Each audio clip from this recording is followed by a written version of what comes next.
पाकिस्तान ने जिस तरह से चालबाजी के साथ उस दौरान अपनी सिविल जो फ्लाइट्स हैं उनको जारी रखा, सिविल स्पेस को खोल के रखा, वो एक रणनीति उसकी थी और जिसको आज प्रेस कॉन्फ्रेंस में एक्सपोज किया गया। और आप देखें कि हमारे पास उसकी एक्सक्लूसिव तस्वीरें हैं जो तुर्की और चीनी ड्रोन्स का पाकिस्तान ने इस्तेमाल किया, किस तरह से 3 अलग अलग खेपों में 7:30 बजे से शुरू करके 11:30 बजे तक लगातार 500 से ज़्यादा ड्रोन 24 शहरों में भेजे, जिसमें से 50 से ज़्यादा ड्रोन हमारी सेनाओं ने मार गिराए, 30 को सॉफ्ट किलिंग हुई है। इसके साथ मिसाइल का उसने इस्तेमाल किया। लेकिन सबसे बड़ी बात कि वो एक सोची समझी रणनीति, एक चालबाजी के तहत इस पूरे ऑपरेशन को कर रहा था। और उसने जो कल 500 से ज़्यादा ड्रोन का इस्तेमाल किया वो सब अनआर्म्ड थे, स्मॉल जो ड्रोन का इस्तेमाल किया। लेकिन सबसे बड़ी बात जो प्रेस कॉन्फ्रेंस में बताई गई कि किस तरह से उस दौरान उसने सिविल जो स्पेस है उसको खोल कर रखा। धन्यवाद आपका मंजीत इस तमाम जानकारी के लिए। लेकिन अपने दर्शकों को एक बार फिर से बता दें कि एक बार फिर कर्नल कुरैशी, सोफिया कुरैशी और साथ ही विंग कमांडर व्योमिका सिंह जब विदेश सचिव विक्रम मिस्री के साथ मौजूद थी, उन्होंने बाकायदा दिखाया है कि देखिए पाकिस्तान जैसा मुल्क किस तरह की बुजदिली है, वो आड़ किसे बना रहा है, आम नागरिकों को, सिविलियन विमानों को नागरिक विमानों की आड़ में छिपने की कोशिश कर रहा है। ऐसा देश जो उनकी जान को खतरे में डाल रहा है, लेकिन सामने भारत है, भारत जैसा देश जो कभी भी आम नागरिकों पर हमला नहीं करेगा।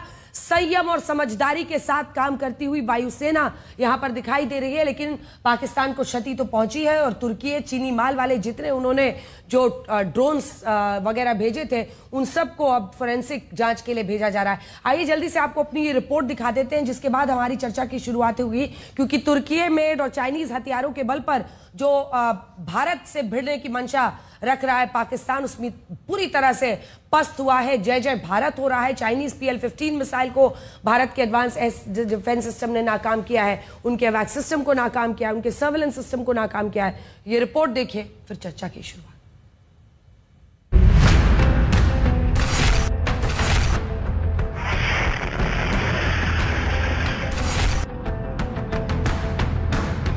पाकिस्तान में आतंकियों के आकाओं के खिलाफ भारत का ऑपरेशन सिंदूर जारी।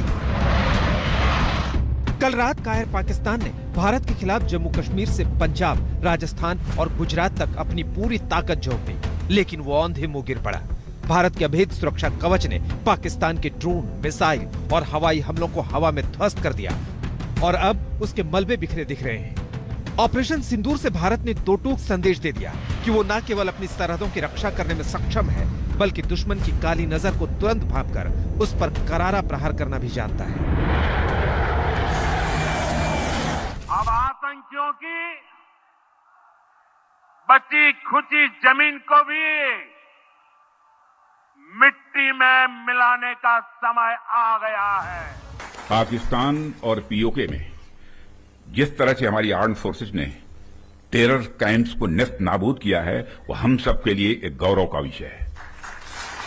जय हिंद, जय हिंद। मोदी सरकार और हमारी तीनों सेनाओं ने आतंक के खात्मे तक ऑपरेशन सिंदूर जारी रखने का ऐलान कर दिया है। आज रक्षा मंत्री राजनाथ सिंह की तीनों सेनाओं प्रमुखों और CDS के साथ अहम बैठक हुई, जिसकी एक तस्वीर हजारों शब्दों से ज्यादा ताकतवर दिखी। इस तस्वीर की खासियत ये थी कि इसमें सभी के चेहरों पर विजयी मुस्कान थी, जिसके मायने हैं कि हमने पाकिस्तान के हमलों को पूरी तरह नाकाम कर दिया। रक्षा मंत्री और सभी सैन्य अधिकारी की बॉडी लैंग्वेज बता रही थी कि पाकिस्तान की अब खैर नहीं। आज ऑपरेशन सिंदूर से संबंधित 3 अहम मीटिंग हुई। राजनाथ सिंह ने अहम बैठक की। उसके बाद गृह मंत्री अमित शाह ने NSA और BSF और CISF और IB के प्रमुखों के साथ मंथन किया। वहीं स्वास्थ्य मंत्री JP नड्डा ने भी आपातकालीन स्थिति के लिए अहम बैठक पर हालात की समीक्षा की। भारत के रक्षात्मक पलटवार से पाकिस्तान की हालत पस्त पड़ गई है। पाकिस्तानियों का मनोबल टूट गया है। इमरान खान की पार्टी PTI के एक सांसद ने अपने PM को बुज़दिल कह दिया। जब आपका वजीर आजम, जब आपका लीडर बुज़दिल हो, वो मोदी का नाम ना ले सके, उसको आप क्या पैगाम दे रहे बॉर्डर पे लड़ने वाले उस जवान को? लेकिन जंग जैसे हालात के बीच पाकिस्तान के रक्षा मंत्री ख्वाजा आसिफ के 2 बेहद चौंकाने वाले बयान सामने आए। पहले बयान में उन्होंने कहा कि मदरसे के बच्चे उनके सेकंड लाइन ऑफ डिफेंस है, और दूसरे बयान में आसिफ ने बताया कि आखिर उन्होंने भारत के ड्रोन क्यों नहीं मार गिराए। जहां तक मदारस के स्टूडेंट्स का ताल्लुक है, इसमें कोई शक नहीं है कि वो हमारी एक सेकंड डिफेंस लाइन है। वहाँ पे नौजवान जो पढ़ते हैं, अल्लाह के फजल से वो दीन के साथ भी जो है आरास्ता हैं। कल का जो ड्रोन हमला हुआ, वो ड्रोन हमला बेसिकली हमारी जो लोकेशंस हैं उसको डिटेक्ट करने के लिए जो है किया गया। एक टेक्निकल चीज़ है जिसको मैं उस तरह एक्सप्लेन नहीं कर सकता, और इसलिए उनको इंटरसेप्ट ना किया गया ताकि हमारी लोकेशंस जो हैं वो लीक ना हो या वो लोकेट ना हो। आज तक संवाददाता उन जगहों पर पहुंचे जहां कल पाकिस्तान ने हमले की कोशिश की या पाकिस्तानी मिसाइलों ड्रोन के मलबे बिखरे मिले।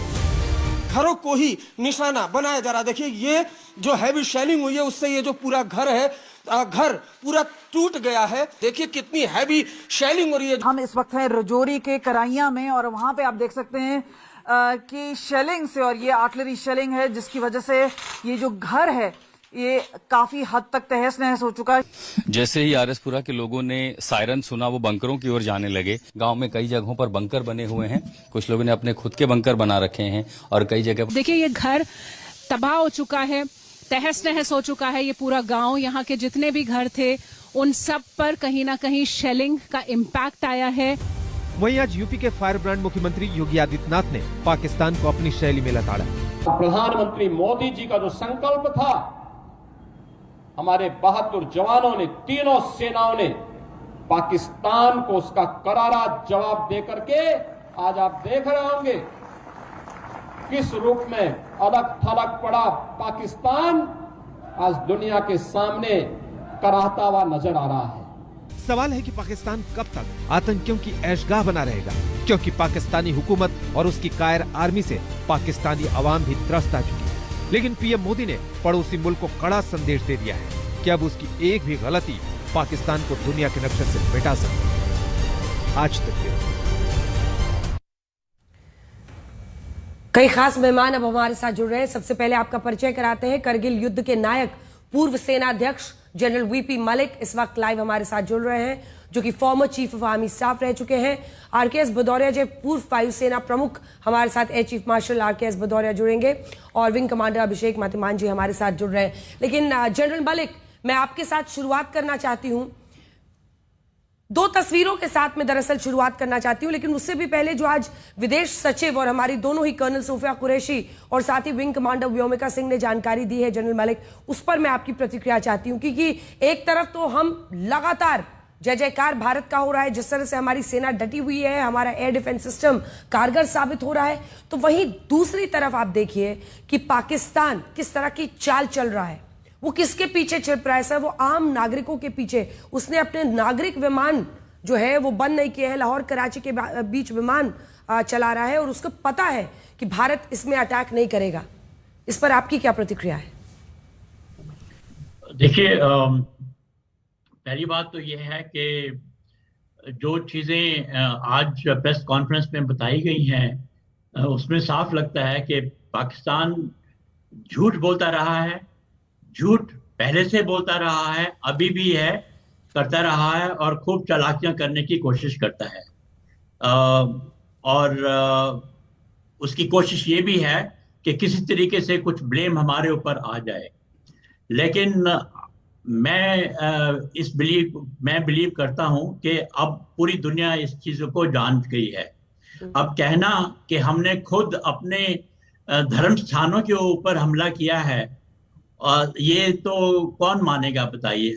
भारतवर्ष में या बाहर कोई भी दुनिया में नहीं मानेगा। सो इस किस्म के झूठ बोलने, चाहे वो पुंछ का गुरुद्वारा हो या कहना हो कि अमृतसर के गुरुद्वारे के पास हमने ये कार्रवाई की, ये इस तरीके के झूठ बोल रहा है और ये शायद बोलता रहेगा। ये पाकिस्तान आर्मी की खासियत है, ये उनके डीएनए में लिखा हुआ है। तो ये मैं पहले से भी जानता हूं और बड़ा अफसोस है। लेकिन हमको अपनी जो इसका जवाब यही है कि हम बीच बीच में अपनी प्रेस कॉन्फ्रेंस करके पूरे दुनिया को और खासकर अपने देशवासियों को इसकी सच्चाई बताते रहें। और मुझे उम्मीद है कि ये सच्चाई भी उनके पास भी पहुंच जाएगी, उनकी पब्लिक के पास पहुंच जाएगी। तो पहली तो ये मेरी उसमें। दूसरी बात ये है कि अभी भी वो डिनायल मोड में है, हर एक चीज में डिनायल मोड करते जा रहे हैं, ये भी नहीं हुआ, ये भी हमने नहीं किया, वो भी हमने नहीं किया। लेकिन असली बात ये है कि अब ना उनके पास पैसे हैं, ना उनके पास ताकत है कि ऐसी बातें कितने दिन के लिए चलेंगी। मैं समझता हूं कि उसको हमको अपने काम करना चाहिए। अगर आज रात को फिर कुछ करते हैं या कहीं और कब करते हैं तो हमको जवाब देना चाहिए खूब जोर से, जैसे हमने कल दिया। मेरा एक और सवाल उसमें जुड़ा हुआ था सर कि कैसा ये देश है कि आम नागरिकों की जान को दांव पर डाल रहा है। ऐसी स्थिति में सबसे पहले आप जो आपके नागरिक विमान है उसको बंद करते हैं, और ये नागरिक विमान इसीलिए चला रहा है ताकि वो अपनी जान उसके पीछे छिपा सके। देखिए, पाकिस्तान आर्मी अपनी जो उनकी पब्लिक है उसको कई बार मैंने देखा है कि वो झूठ बोलते हैं। अब आप कारगिल वॉर के समय आपको याद होगा कि इन्होंने पहले सब यही बताया कि हमने कुछ काम नहीं किया है, ये तो सिर्फ टेररिस्ट की कार्रवाई है जो वहां के कश्मीरी टेररिस्ट हैं। और जब हमने उनको प्रूफ दिया कि पाकिस्तानी फौजियों के, पाकिस्तानी अफसरों के चिट्ठियां दिखाई और उनके हथियार दिखाए, उनके बाकी जो पेपर्स जो छोड़ के गए उनको दिखाया, तब पाकिस्तान पब्लिक को लगा कि ये तो हमारे से झूठ बोला जा रहा है। तो ये झूठ बोलते हैं, ये उनकी आदत है, लेकिन सूनर और लेटर सच जो है वो छुपा नहीं रह सकता। और जिस तरीके से हम अपनी अनाउंसमेंट कर रहे हैं, जिस तरीके से हम बाकी दुनिया को समझाने की कोशिश कर रहे हैं, तो ये झूठ जो है उनकी पब्लिक भी पकड़ लेगी, आज नहीं तो कल। और ये बड़े अफसोस की बात है। और अब आपने उनके हवाई जहाज़ों के बारे में बात की जो अपने आदमियों को ही शहीद करना मांगते हैं कि हम नहीं करें। लेकिन अगर याद होगा कि कारगिल वॉर के वक्त अपने फौजियों को वो उठा के नहीं, उनकी डेड बॉडीज को उन्होंने एक्सेप्ट नहीं किया। हमने ही उनके लिए उनका सेरेमोनियल तरीके से अपनी तरफ से हमने बरियल किया। तो ये I think as far as Pakistan is concern कुछ भी कर सकता है। ऐसी उल्टी गंदी बातें जो हैं, जो बिल्कुल ही इमोरल बातें हैं, ये उनसे एक्सपेक्ट किया जा सकता है, खासकर पाकिस्तान आर्मी से। और शर्मनाक स्थिति तो ये भी रही जनरल मलिक की वो लगातार रिहायशी इलाकों पर टारगेट कर रहे हैं। आपने भी बताया कि सिख गुरुद्वारा 3 लोगों की मौत हो गई, कई जगहों पर अमृतसर में गुरुद्वारे के करीब कॉन्वेंट स्कूल की खबर आई है जो वो कर रहे हैं। ये साफ दिखाता है कि हमने उनके आतंकी ठिकानों को मारा है। पंजाब के बहावलपुर में, और आप भी मुझे लगता है सर जब आप भी सर्विस में रहे होंगे, बहावलपुर कई जो दशक है वो सेना के भी कानों में गूंजते रहे हैं। हमने बहावलपुर, मुरीद के इन जगहों पर पंजाब में जब हमला किया है पाकिस्तान के, तब इनके सीने का दर्द इतना बढ़ा है और इस तरह से वो रिहायशी इलाकों पर कर रहे हैं। ये भी उनको एक्सपोज करता है जो 2 दिन के ऑपरेशंस हमारे हैं एयर डिफेंस के, जो इतने बड़े तरीके, बड़े पैमाने पर सफल रहे हैं, उसको आप किस तरह से देखते हैं? देखिए, इसमें कोई शक नहीं है कि जो हमारी सेनाओं को मैं अपनी तरफ से और आई एम श्योर पूरी भारतवर्ष के सारे भारतवर्ष उनको कॉम्प्लीमेंट करेंगे कि जिस तरीके से उन्होंने कार्रवाई की है और बहुत बहादुरी के साथ में और बड़े प्रोफेशनल तरीके से उन्होंने इन चीजों का मुकाबला किया है और एस्केलेशन कंट्रोल करने की कोशिश की है। बाकी ये जो झूठ बोलना और ऐसा ये कार्रवाई, तो हमने जो भी हथियार जिसका इस्तेमाल किया है, चाहे वो कल रात को किया है या पहले किया था, जब हमारे जो हैं वो बड़े प्रिसीशन हथियार हैं। इस वक्त हमारे पास कैपेबिलिटी है कि हम जहां दूर तक चाहें हम लोग उसको हथियार को पहुंचा सकते हैं और बड़े प्रिसीशन तौर से हम टारगेट के ऊपर डाल सकते हैं। और यही आपने देखा होगा कि भावलपुर इतना बड़ा शहर है, लेकिन हमने टारगेट जो था वो बड़े प्रिसीशन तौर से उसके ऊपर डाला है। और मुरीद के ऊपर भी हमने ऐसी बात की है। हम इस चीज का बड़ा ख्याल रखते हैं कि कोई कोलैटरल डैमेज नहीं हो, कि कोई सिविलियन की जानें नहीं जाए। ये हमेशा हम लोग उसका ख्याल रखते हैं जब भी कोई हम कार्रवाई करते हैं। लेकिन अनफॉर्चुनेटली पाकिस्तान आर्मी इन चीजों में बिलीव नहीं करती है और सिविलियन टारगेट जो है बड़े आसान होते हैं उनके लिए टारगेट, और यही वो कर रहे हैं। पिछले 2-3 दिन से, खासकर in area of Uri and Poonch, Rajouri ऐसी जगह के ऊपर। एक बार मैं अब 2 तस्वीरें आपको दिखाना चाहती हूँ, मुझे नहीं पता आपके सामने टीवी है या नहीं है।